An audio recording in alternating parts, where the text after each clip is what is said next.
Often, you make a dive, spend some time topside, and then plan your repetitive dive based on the no-stop limits your computer shows. But not always. Sometimes, you know how deep and long you want both dives to be, so instead you plan how long to wait between them. This is called finding a minimum surface interval. Imagine you and your buddy are diving on a wreck. Your first dive was to 18 meters, or 60 feet, for 40 minutes, and you plan to make a second to 15 meters, or 50 feet. You want to dive for 45 minutes, and based on experience, you know you have enough air to do that. Make a safety stop and surface with an adequate reserve. To stay well within limits, you agree your computer should show at least 50 minutes no-stop time before you start. So, how long do you have to wait after diving 18 meters or 60 feet for 40 minutes to have 50 minutes no-stop time at 15 meters or 50 feet? One way to find out is to simply scroll your no-stop limits periodically until your computer shows the time you want. This sounds imprecise, but as you gain experience, you get a feel for how much no-stop time you gain during surface intervals. A second way is to use your dive computer's plan mode. Not all computers have this feature, but with some, after a dive, you can enter surface intervals and depths, and it shows the no-stop times. See the manufacturer literature or your instructor about this feature. You can also use a dive planning app, the RDP table, or the ERDPML, to find minimum surface intervals. These won't exactly match your dive computer, but it will give you a good approximation of how long you'll be at the surface. When planning, scroll your computer's no-stop times to confirm you have the time you want. The decompression models used in dive computers and tables are based on diving at sea level. You are under less pressure when you are higher up, so flying after diving and diving at altitude can increase decompression sickness risk. To address this, the dive medical community recommends waiting at least 12 hours before flying after a dive. If you make more than one dive or dive several days in a row, wait at least 18 hours. Flying after diving recommendations change periodically. Follow the current recommendations. You need to use altitude diving procedures for sites at 300 meters or 1,000 feet elevation or higher. You set some computers for altitude and some automatically adjust. See the literature for yours. With most dive tables, you use a special table that converts your actual depth to theoretical depth that adjusts for the pressure difference. Your instructor will help you with these options if you'll make your open water dives at altitude. You've learned that you want to stay warm to avoid hypothermia and to dive relaxed to avoid overexertion. Getting cold and strenuous activity may also increase decompression sickness risk. Although you want to avoid cold and strenuous dives, if you find yourself colder or working harder than expected, be even more conservative than usual. Using the RDP table or ERDPML, calculate cold or strenuous dives as 4 meters or 10 feet deeper than their actual depth. Safety stops may be especially prudent. If you accidentally exceed a no-stop limit, your computer will show emergency decompression stop depths and times. Don't ascend above the indicated stop depth. Your computer will show you when you can ascend to the surface or the next stop if you have more than one. Although it's important to complete emergency decompression stops, don't run out of air trying to do so. If you're low, complete as much of the stop as you can, but save enough air to surface and exit. After you're up, relax, breathe emergency oxygen if available, and monitor yourself for decompression sickness symptoms. Don't dive for at least 24 hours. Many dive computers will lock into an error mode for that long if you don't complete a required decompression stop. Lung overexpansion injuries and decompression sickness have the same first aid, so we don't worry about distinguishing between them when we help a diver. The dive community groups them both under the term decompression illness, or DCI. Follow the steps you learned in Section 3 for helping an unresponsive diver. Monitor the diver's breathing and give CPR as needed. Contact emergency medical care, including the local diver emergency service if there is one. Keep the diver lying down, breathing emergency oxygen. Lay an unresponsive, breathing diver left side down, head supported, like this. Give the diver aid until emergency care takes over. Nearly all DCI cases require putting the diver back under pressure and extended therapy in a recompression chamber. Don't delay first aid and getting the diver to treatment. The faster treatment begins, the lower the risk of permanent residual symptoms.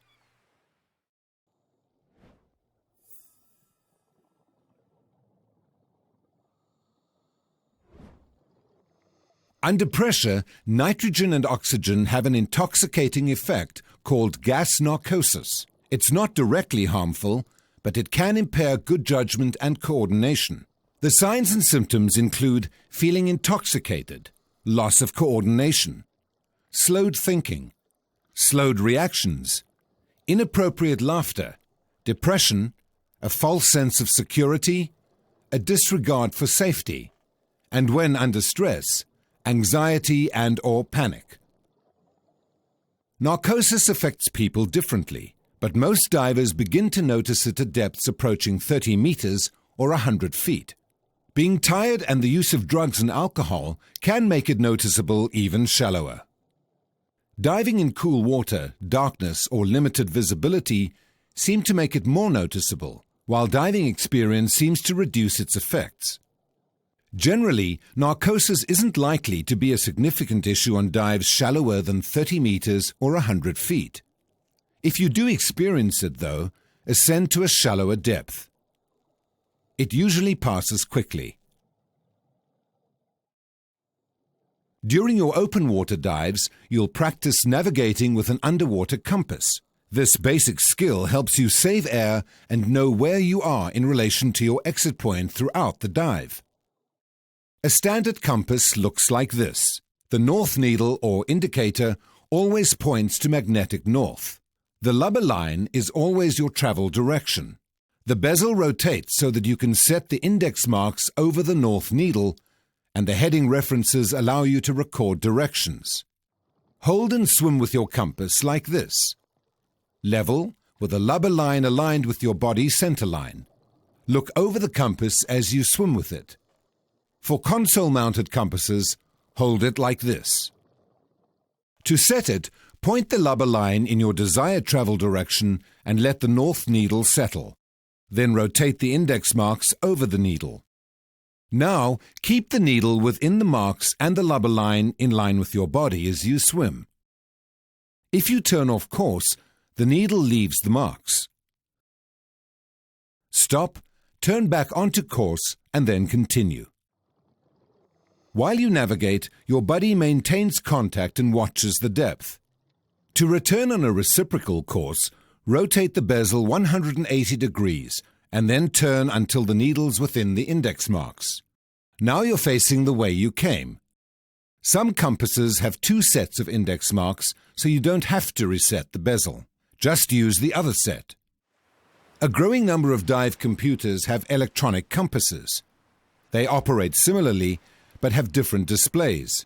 See the manufacturer and your instructor about using yours if you have one. Throughout this course, you've learned about the limits you're responsible for staying within as a newly certified PADI open water diver. Let's summarize some of them. You were trained to a maximum depth of 18 meters or 60 feet, or the actual depth you've reached if shallower. With additional experience and training beyond the open water diver course, the maximum depth for recreational diving is 40 meters or 130 feet. You are also trained to dive in conditions as good as or better than those in which you train, within the no-stop limits of your dive computer or tables. You're qualified to participate in the PADI Advanced Open Water Diver course. Discover local diving program and many but not all PADI specialty diver courses. Ultimately, it is your responsibility to set your limits for each dive based upon your assessment of your skills, comfort level, and the dive conditions. One challenge new divers sometimes face is how to stay involved with diving. The dive community has found 3 things that will help you do this. First, involve yourself in social settings where you can meet other people to dive with. Second, go to different places to dive. And continue to learn by continuing your diver education.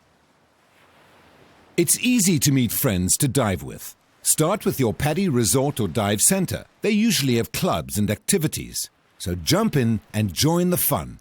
Meet divers online with Scuba Earth and other social sites. Attend local dive shows and invite some of your non-diving friends to become divers. You also meet people through group dive travel. Your local dive operator likely organizes local and distant dive outings, as do dive clubs. With experience, you'll start planning individual trips too. Set training goals. What do you want to accomplish as a diver? Then, take dive courses that take you toward your goals and that interest you. This is another way to meet divers, and you can often package a course with dive travel. It's also been found that divers who invest in their scuba kit continuing diving and get more out of it. This isn't surprising. As you learned earlier, your own gear is the gear you prefer, adjusted for you, and suited to the diving you like. The purpose of the PADI system of diver education is to help you dive safely, but also to help you continue to enjoy diving. It provides a clear path with choices for growing in and enjoying diving in the ways and areas that you want. You may even already be thinking about one day becoming a PADI open water scuba instructor. By continuing your education with the PADI system, you learn new skills, make new diving friends, learn more about different kinds of equipment, and visit new places and dive sites. Talk to your instructor or dive operator about your interests, and visit PADI.com regularly for updates and additions to what the PADI system offers.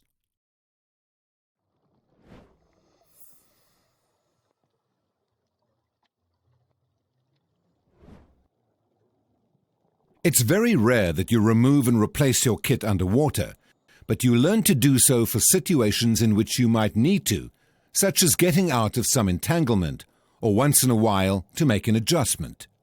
This is one of the few skills where it's important to be negatively buoyant, so find insensitive bottom away from fragile aquatic life. Negative buoyancy in kneeling helps you control your stability once you take your kit off, especially with weight-integrated BCDs. Here's one way to do this, though there are others. With a low to moderate amount of weight in a weight-integrated BCD, or without integrated weights, deflate your BCD completely. If you have a lot of weight in a weight-integrated BCD, you may want to have just a bit of air so you can handle it. After deflating it, kneel with your right knee up like this. Loosen and release the straps, then take the unit off, starting with your left arm. This is important for keeping your regulator in place. Keep your kit upright and don't let go. Immediately stand it on your right knee, close to your body. This keeps its weight where you need it to offset your exposure suit's buoyancy. Keep your right arm partially through the opening to control it. You can completely remove both arms and lay it horizontally on your knee or lap if circumstances require, though you'll need to stand it back up to put it back on. Replace the unit like a coat, starting with your right arm, again so your regulator stays in place. Pull it all the way onto your right shoulder so the weight stabilizes you. It may help to hold the bottom of your cylinder with your right hand and lean forward just a bit. Then slide your left arm in. Before fastening the straps, double-check that you're not trapping any hoses or accessories. The main reason to remove and replace weights underwater is to adjust your trim or to adjust your weight. Sometimes a weight pouch comes loose or you have some other weight system adjustment to make. How you do this depends upon your weight system. You may remove and replace individual weights, weight pockets, or your entire belt.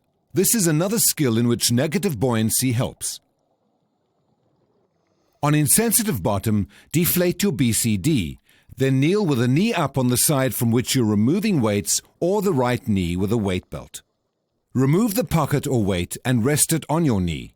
Replace it much like you would at the surface. With many systems, it helps to lean back so it slides into place. Your instructor will show you the techniques best suited to your kit. With a weight belt, release it and pull it from behind your back with the buckle side, the left side free, and drape it on your knee, like this. Replace it like this, much as you would at the surface. Remember to bend or lie forward, face downward after you have it in place, so it rests in the small of your back. This takes tension off the buckle so you can resecure it easily. Check for trapped hoses before tightening it completely. Sometimes you have to descend or ascend without a reference that you can see or touch. Follow the same 5-point descent and ascent steps you've already learned, but watch your computer and control your speed with your BCD. To practice this in confined water, ignore any visual clues and reference your buddy and your computer. As you descend, equalize, maintain contact, and adjust your buoyancy. Don't rush. It's easier to control a slow descent than a rapid one. While ascending again, maintain buddy contact. Hold on to each other if necessary. Control your buoyancy and ascent rate. Again, slower is easier. Make a safety stop by hovering in midwater at 5 meters or 15 feet. To practice this in confined water, stop about halfway between the bottom and the surface. If you need to navigate while descending or ascending without a reference, one technique is for buddies to hang on to each other. One navigates while the other controls the descent or ascent depth and rate. You can practice this in confined water also. During the course, you'll make one or more mini dives. Mini dives are simulated dives in which you practice the steps of the actual dive much as you would in open water. Your instructor will have you and your buddies plan these much as you would an open water dive, including your time and air supply limits. You'll conduct pre-dive safety checks and use appropriate entries and exits for water too deep in which to stand.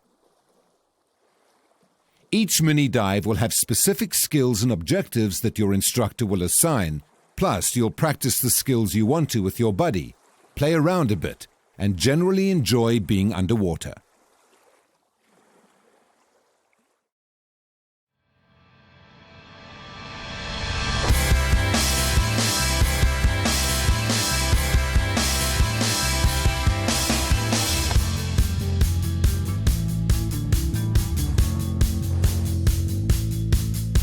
Learning to dive can be challenging, but it's also rewarding, exciting, and new.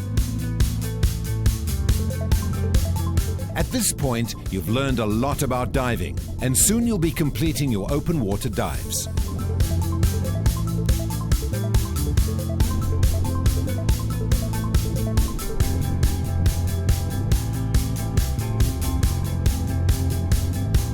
But as exhilarating and satisfying as it is to become a PADI open water diver, it's only the beginning.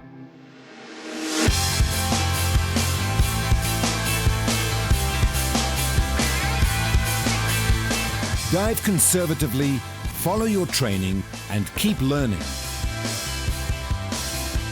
And a lifetime of underwater adventure awaits you.